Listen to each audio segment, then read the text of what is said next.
کس نے دستک دی؟ دیکھیے اب نہیں بولا. کس نے دستک دی؟ یہ دل پر. کس نے دستک دی؟ یہ دل پر. کون ہے؟ کون ہے؟ کس نے دستک دی یہ دل پر؟ کون ہے؟ آپ تو اندر ہیں، باہر کون ہے؟ کس نے دستک دی؟ کس نے دستک دی یہ دل پر؟ کون ہے؟ آپ تو اندر ہیں. صاحب شہروں میں تو بارودوں کا موسم ہے.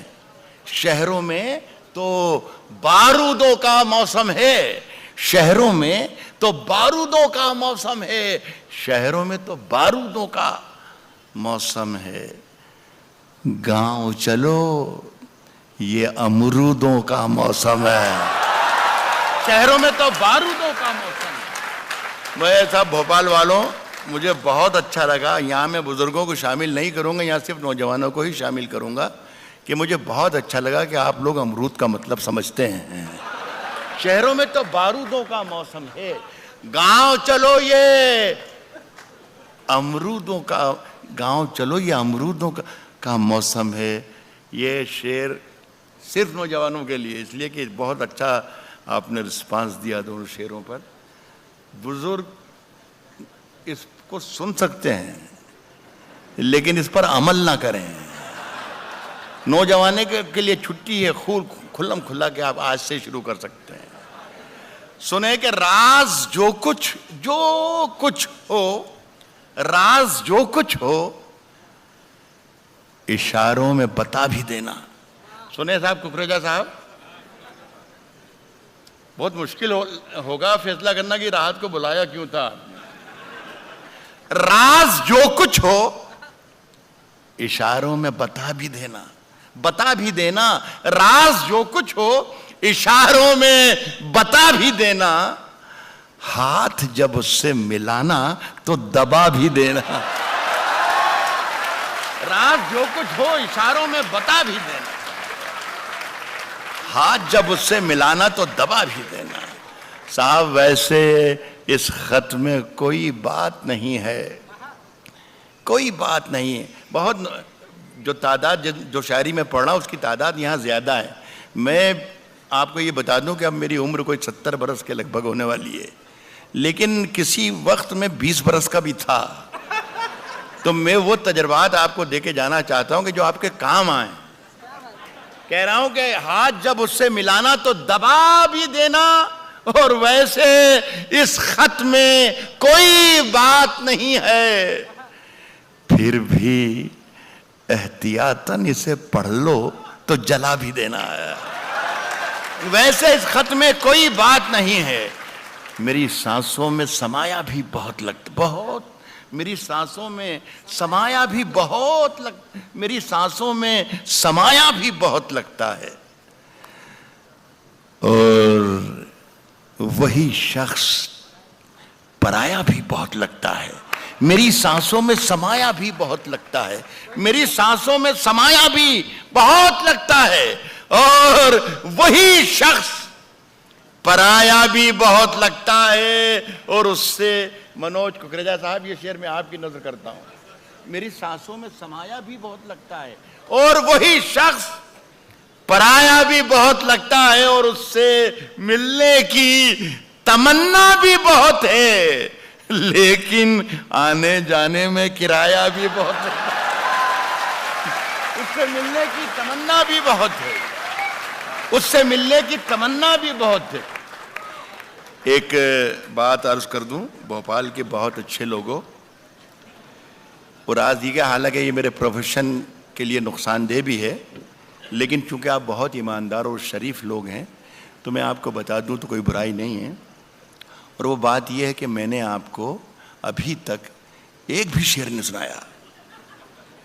یہ میں آپ کو نہ جانے کہاں کہاں ٹہلا رہا ہوں. میں صرف یہ کوشش کر رہا تھا اور دیکھ رہا تھا کہ آپ میری گرفت میں کب آ جائیں. لیکن میرا خیال ہے کہ میں نے غلطی کی, گرفت میں آپ میرے پہلے شعر میں ہی آ گئے تھے. لیکن آپ اگر اجازت دیں تو میں پہلا شعر پڑھ کے دیکھوں, اگر آپ اجازت دیں تو. اجازت دیجئے کس طریقے سے دی جاتی ہے. آپ کا بہت بہت شکریہ. حالانکہ اجازت بہت کمزور تھی پھر بھی میں پڑھ رہا ہوں. کہا ہے کہ فیصلہ جو کچھ بھی ہو منظور ہونا چاہیے. فیصلہ جو کچھ بھی ہو منظور ہونا چاہیے. فیصلہ جو کچھ بھی ہو منظور ہونا چاہیے. جنگ ہو یا عشق ہو بھرپور ہونا چاہیے. فیصلہ جو کچھ بھی ہو منظور، فیصلہ جو کچھ بھی ہو منظور ہونا چاہیے. جنگ ہو یا عشق ہو بھرپور ہونا چاہیے. اور کٹ چکی ہے عمر ساری جن کی پتھر توڑتے. یہ شعر میں ہمارے ملک کے وزیر اعظم مسٹر نریندر مودی تک پہنچانا چاہتا ہوں. اللہ کرے وہ ہندوستان میں ہی ہوں اور یہ شعر پہنچ جائے. عرض کر رہا ہوں کہ جنگ ہو یا عشق ہو، جنگ ہو یا عشق ہو بھرپور ہونا چاہیے. اور کٹ چکی ہے عمر ساری جن کی پتھر توڑتے. اب تو ان ہاتھوں میں کوہ نور ہونا چاہیے. کٹ چکی ہے عمر ساری جن کی، کٹ چکی ہے عمر ساری جن کی پتھر. آپ تو مودی صاحب کے یہ آدمی ہیں، پہنچانے میں مدد کریں میرا. کٹ چکی ہے عمر ساری جن کی پتھر توڑتے. اب تو ان ہاتھوں میں کوہ نور ہونا چاہیے. کوہ نور ہونا چاہیے. عرض کر رہا ہوں کہ ہم اپنی جان کے دشمن کو اپنی جان کہتے ہیں. ہم اپنی جان کے دشمن کو اپنی جان کہتے ہیں. ہم اپنی جان کے دشمن کو اپنی جان کہتے ہیں. محبت کی اسی مٹی کو ہندوستان کہتے ہیں. ہم اپنی جان کے دشمن کو اپنی جان کہتے ہیں. محبت کی اسی مٹی کو ہندوستان کہتے ہیں.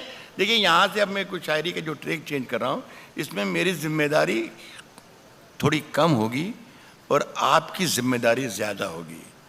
تو آپ اپنی ذمہ داری سمجھیں، میں اپنی ذمہ داری سے شعر پڑھ رہا ہوں. محبت کی اسی مٹی کو ہندوستان کہتے ہیں.